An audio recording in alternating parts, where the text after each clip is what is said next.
Welcome back, respected ones. I'm back with another cognitive development learning theory introduced by Dr. Bandura. And this theory is known as Vicarious learning theory or social learning theory of Bandura. Let's have a look at this theory.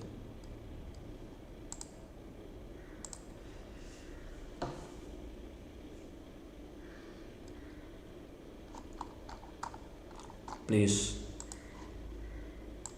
come with me, my dear ones. Vicarious learning theory of Bandura. First of all, we can talk about Dr. Bandura and his snake experiment. Dr. Albert Bandura used to deal with patients who got with some sort of abnormal fear of snakes, a snakeophobia.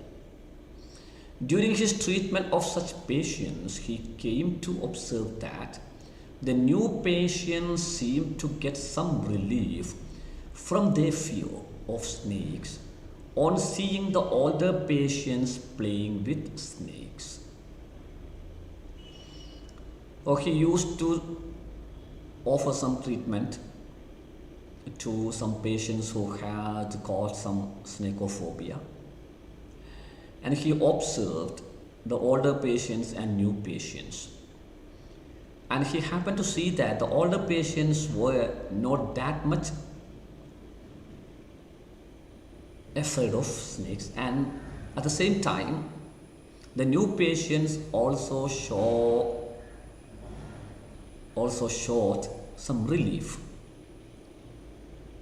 When the new patients see the older patients playing with snakes or making some fun with snakes, the new patients seem to get some relief from their fear. And Bandura conducted another experiment with Bobo dolls. He brought some children and made them watch the following video. Just watch this video.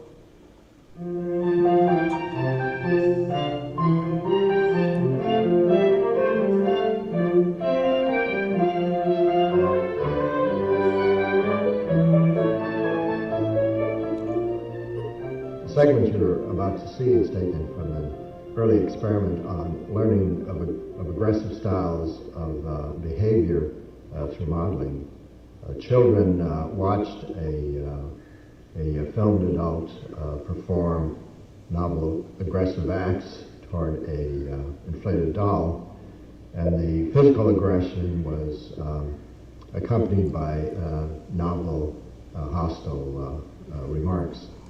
We later measured how much of this simulated targets rather than live ones have learned bombing strategies. You would use simulated targets rather than solid.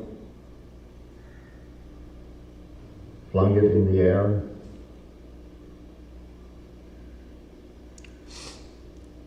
Kicked it repeatedly.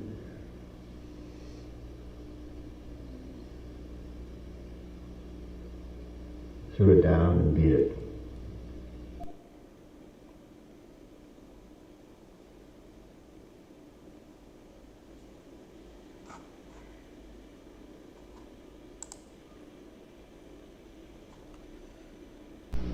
So he just showed the children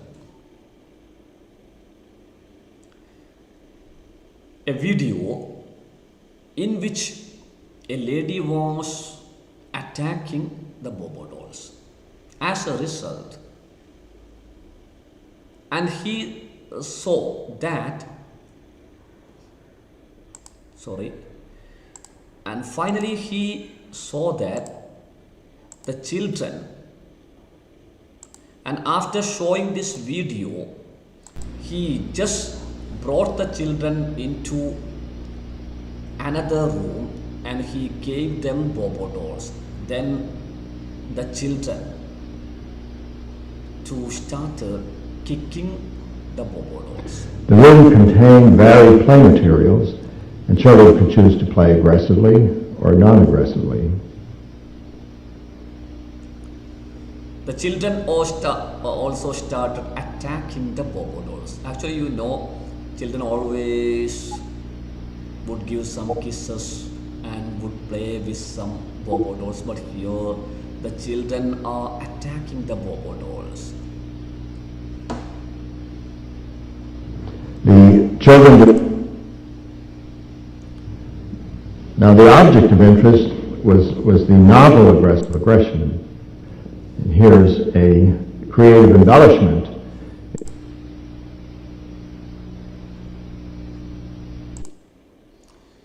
So as a result of these two experiments, he introduced a new learning theory called Vicarious learning theory or social learning theory or observational learning theory. Let's look what this theory is in detail. What is vicarious learning theory? It's a learning theory introduced by Dr. Albert Bandura, which states that learning occurs through observation of the behavior of the people around or those whom one happens to watch. And this is vicarious learning theory or social learning theory of Bandura or observational learning theory. So we learn different things by observing the people around us, maybe our parents, maybe our teachers, maybe our relatives, and some people whom we happen to see in our life, maybe at streets, maybe at towns, maybe at markets. So this is called vicarious learning theory because we are imitating others. This is called observational learning theory because we are learning something by observing others. This is called social learning theory because we are learning something through some cognitive developmental activity by watching the society, by observing the society. Connection with conditioning theories. Bandura's theory is similar to classical conditioning theory of Pavlov and operant conditioning theory of Thorndike. But unlike them, Bandura believed that it's not a mechanical imitation, but it's a cognitive function. In classical conditioning theory, you might have seen that a person learns everything through some mechanical activities. A person learns brushing his teeth just by seeing his parents brushing the teeth. And here nothing is there meaningful, nothing like understanding is there, not there. But Bandura believed that this is not mechanical imitation. Learning happens not with mechanical imitation, but imitation happens or learning happens through some intelligent imitation or through some meaningful imitation. It is not a mechanical process. This is the difference between the classical conditioning theory and operant conditioning theory. The classical conditioning theory, operant conditioning theory, and this vicarious learning theory introduced by Bandura. So he added something called mediation process. There is a mediation process. Now we can look at different stages or different phases or different steps in this mediation process. Actually, learning occurs through a mediation process or an intelligent or meaningful imitation of the activities or actions of others. And it has got 4 stages: attention, retention, reproduction, and motivation. We can look at these stages. Attention. Though we happen to see tens of people every day, only a few attracts our attention with their exclusive manners and dealings. In our life, we happen to see tens or hundreds of people, but we never are attracted by all the people whom we happen to see each day. But some people attract us because of some special characteristics, because of some special features. And the first stage is attention. We are attending the manners of some people. We are attracted by the manners of some people. Retention. And among the people who attracted our attention or attract our attention, only one or two will be remaining in our mind. Okay, we will be going to the town, right? And we'll be observing some people, and some people will be getting our attention. But after 2 or 3 days, all the people will be vanished from our mind except one or two. And this is retention, the process of retention. And the stage is reproduction. And here comes the capacity to perform the manners of the person whom we have accepted as a model. We accept that particular person or a few people as a model before us, and we just start imitating them. And this is a reproduction. Motivation. The manner is strengthened and made a habit if there is positive reinforcement. Negative reinforcement will cause for giving it up. This is motivation. So, see, if we see a person who is speaking in a different manner, or if we see a person who has worn a different type of shirt, or if we see a person who smiles to everyone, and all these people are getting attraction from us, and we return our home, and in the night or after 1 day or 2 days, after a couple of days, the person who spoke in a different manner remains in our mind. Retention.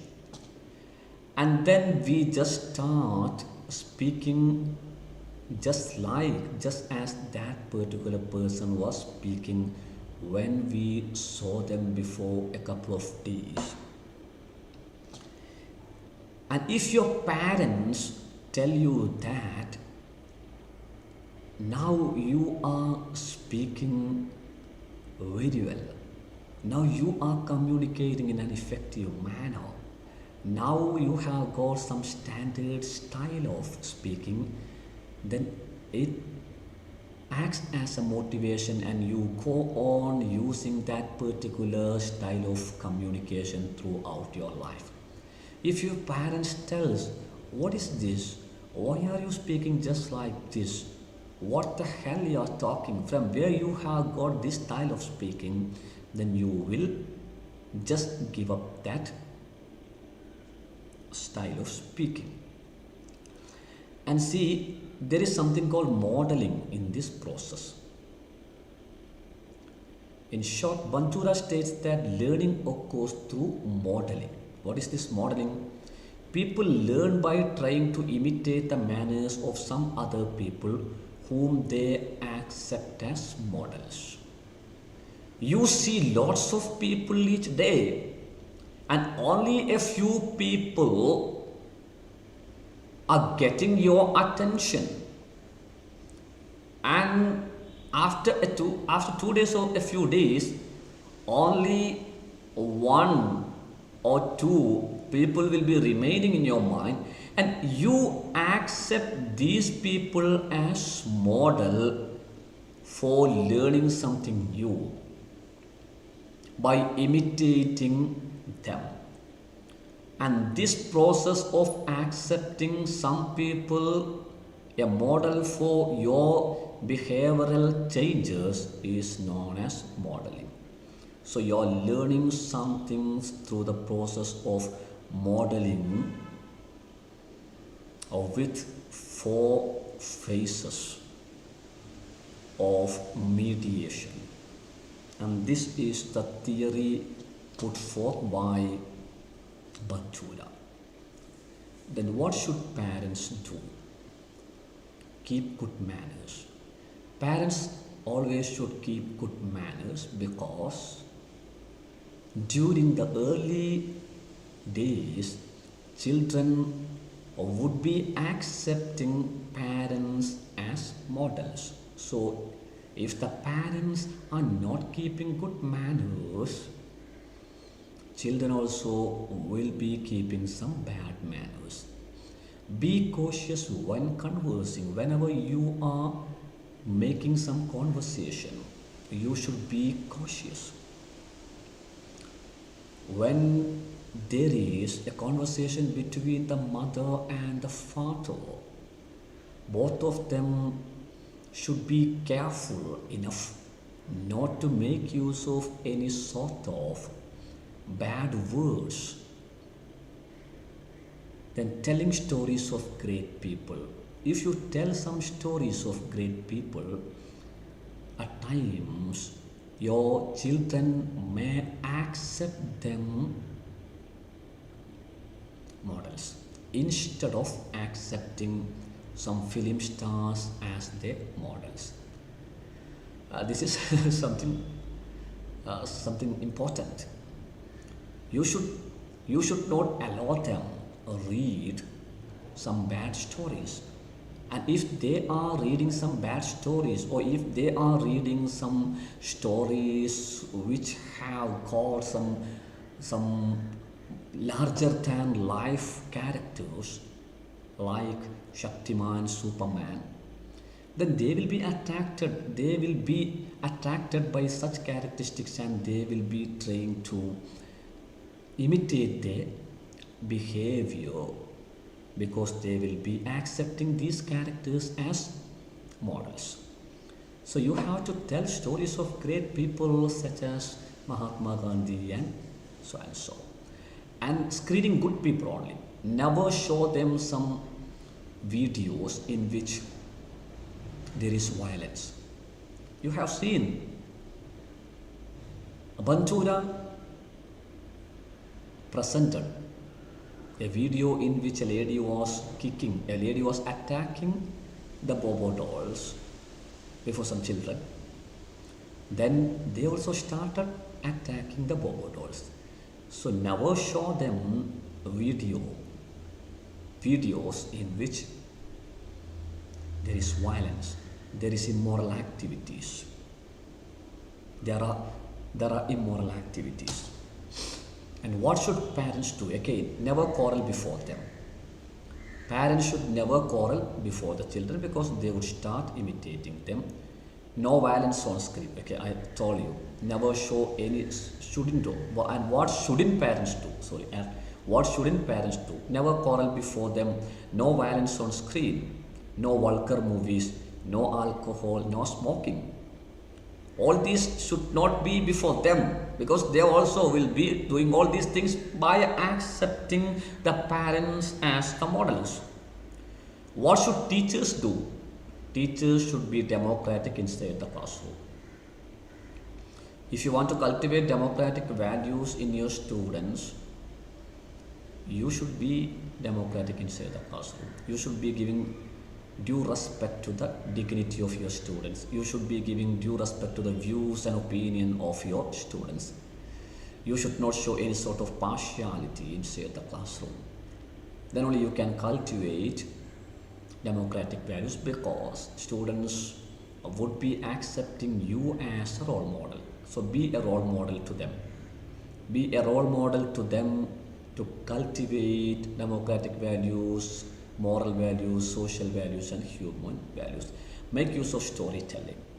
Whenever you're discussing different topics inside the classroom, you can make use of storytelling, and the characters will be attracted by the students, and sometimes or at times they will be accepting such good characters as role models or models in their life. Make use of videos. You can make use of videos in which you are showing something good. Communicate well.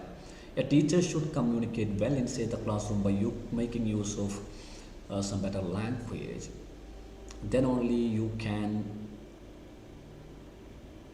improve. You can help your students improve their communication skill. Make use of activities inside the classroom. You can make use of different activities, and these activities will be attracted by all the students in the classroom, and they will be trying to imitate the people who are performing some activities. Make use of dramatization. All these things you can do inside the classroom just for making your students learn more. And what should not teachers do? Teachers should not show any sort of partiality inside the classroom. Teachers should be impartial, and no idleness. Teachers should not lazy.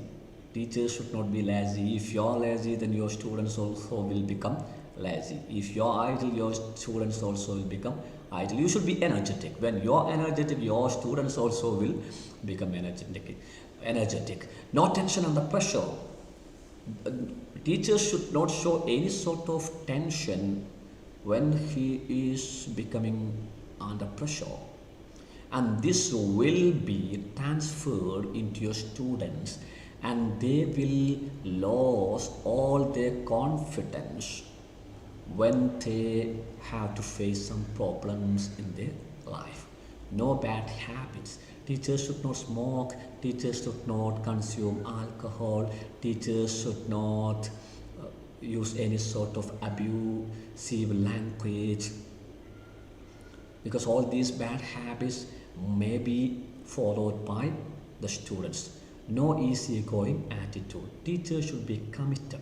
Teachers should be dedicated to their profession. Then only teachers can make their students dedicated to their activities, their works, their homeworks, their assignments, and their projects. So this is something about the vicarious learning theory, or social learning theory, or observational learning theory of Dr. Bandura. Thank you.